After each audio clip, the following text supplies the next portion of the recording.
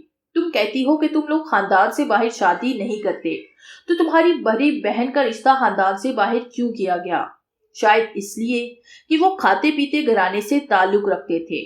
Shut up, Madiha غصے سے چلائی۔ رفیع اللہ کے لبوں پر مصنوعی ہنسی اوت کر آئی جبکہ اس کا دل خون کے آنسو رونے لگا۔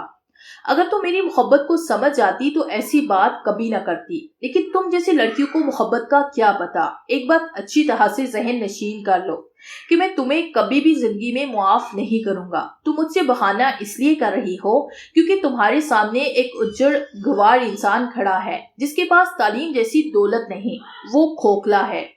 رفیع اللہ کی آنکھوں میں آنسو تیرنے لگے تھے، یہی نہیں آسمان پر پھیلے بادل بھی آپس میں بغل گیر ہونے لگے تھے۔ رفیع اللہ آنکھیں صاف کرتا ہوا خارجی دروازے کی طرف لپکا۔ خارجی دروازے کے ساتھ کچن کے دروازے پر کھڑی مصباح سب کچھ سن رہی تھی۔ رفیع اللہ اس کے پاس رکا اور اسے کھا جانے والی آنکھوں سے گھورا اور بنا کچھ کہے سنے باہر نکل گیا۔ دونوں نے موٹر سائیکل کے سٹارٹ ہونے کی آواز سنی جو آہستہ آہستہ دور ہوتی چلی گئی۔ اپنا خیال رکھنا، ناصرہ نے پورنم لہجے میں کہا۔ وہاں پر پتہ نہیں کیسی سچویشن ہوگی، کیسا ماحول ہوگا۔ اپنے لیے نہیں تو کسی کے لیے ضرور اپنا خیال رکھنا، یہ سوچ کر کہ کوئی پیچھے تمہارے لوٹ آنے کا منتظر ہوگا۔ شانی اپنا سامان پیک کر رہا تھا جب ناصرہ وہاں آئی۔ فائزہ کچن میں کھانا تیار کر رہی تھی۔ ناصرہ پھوپھو سے پوچھ کر سیدھا اس کے کمرے میں آ گئی تھی۔ فکر مت کرو، شانی نے اس کی کندھوں پر دونوں ہاتھ رکھتے ہوئے کہا۔ تمہیں پتا ہے کہ میری جان پلکیں بچھائے میری رات تک رہی ہوگی۔ وہاں کسی اور سے افیئر نہ شروع کر لینا، میں نے سنا ہے وہاں یہ کام بڑی جلدی ہوتے ہیں۔ ناصرہ نے اس کی آنکھوں میں آنکھیں ڈال کر کہا، کیا اس لڑکی کو کوئی اور نہیں ملے گا جو وہ مجھ سے افیئر چلائے گی؟ شانی نے مذاق میں کہا، کیوں جی میری جان، لاکھوں میں سے ایک ہے۔ ناصرہ نے اس کا ہاتھ اپنے ہاتھوں میں لے کر کہا، واقعی؟ شانی نے اسے تنگ کرنے والے انداز میں کہا۔ جواباً ناصرہ ناک بسوڑ کر بولی۔ بارش تھی کہ رکنے کا نام نہیں لے رہی تھی۔ دوسری طرف موسم کی اس بدلتی کروٹ کی وجہ سے ٹھنڈ کافی بڑھ چکی تھی، لیکن جیسے اسے ان سب باتوں کی کوئی چنتا تک نہیں تھی۔ دکان بند کر کے، بائک گھر کھڑی کر کے وہ ایک بنا رکے دھیرے دھیرے چلتا جا رہا تھا۔ اس کے چلنے کا انداز بتا رہا تھا کہ وہ کھوئے ہوئے انداز میں چل رہا تھا۔ اس کا جسم پوری طرح سے اس موسلادھار بارش نے بھگو کر رکھ دیا تھا۔ وہ چلتے چلتے ریلوے اسٹیشن کے سامنے بنے باغیچے میں جا کر سفیدے کے ایک درخت سے ٹیک لگا کر زمین پر بیٹھ گیا۔ چند لمحے کی تمام باتیں ایک بار پھر اس کے سر پر ہتھوڑے کی طرح برس رہی تھی۔ بار بار وہی باتیں اس کے ذہن میں گونج رہی تھی۔ اسے یوں لگ رہا تھا جیسے جان بوجھ کر اس کے ساتھ بڑا ہی گھناؤنا مذاق کیا گیا ہے۔ اس کی آنکھیں موسلادھار بارش کی بوندوں کی طرح برس رہی تھی۔ اس کے داہنے ہاتھ کی چھوٹی انگلی میں بائک کی چابی والا چھلا تھا جسے وہ بار بار گھما رہا تھا۔ تبھی اس نے ایک ٹھنڈی سانس لی اور سفیدے پر چابی سے کھرچ کھرچ کر ایک تحریر لکھنا شروع کر دیا۔ اچانک آنے والے دکھ انسان کو کرچیاں کرچیاں کر کے رکھ دیتے ہیں۔ نہ جانے وفا کے بدلے وفا کیوں نہیں ملتی، لیکن ایک دن میں اس دنیا سے پیار کا نام و نشان تک مٹا کے رکھ دوں گا۔ پیار کرنے والوں پر میں ایک قہر بن کر برسوں گا۔ دھرتی پر بسنے والے پیار کے پجاریوں کے سامنے جب میرا نام لیا جائے گا تو ان کے رونگٹے کھڑے ہو جائیں گے اور وہ میرا نام سن کر ہی لقمۂ اجر ہو جائیں گے۔ اتنی تحریر لکھنے کے بعد وہ ایک بار پھر سفیدے کے درخت سے ٹیک لگا کر بیٹھ گیا۔ عصر سے مغرب اور مغرب سے عشاء ہو گئی، مگر وہ جوں کا توں وہیں بیٹھا رہا۔ عشاء کے وقت بارش دم توڑ گئی۔ رات کی کالی چادر نے اجالے کو اپنی آغوش میں بھر لیا۔ وہ ایک قہر آلود رات تھی جب ہر کوئی اپنے بستروں میں دبکا بیٹھا تھا، مگر وہ دنیا و مافیا سے بے خبر دیوانہ گھٹنوں میں سر دیے سفیدے کے ساتھ ٹیک لگائے بیٹھا تھا۔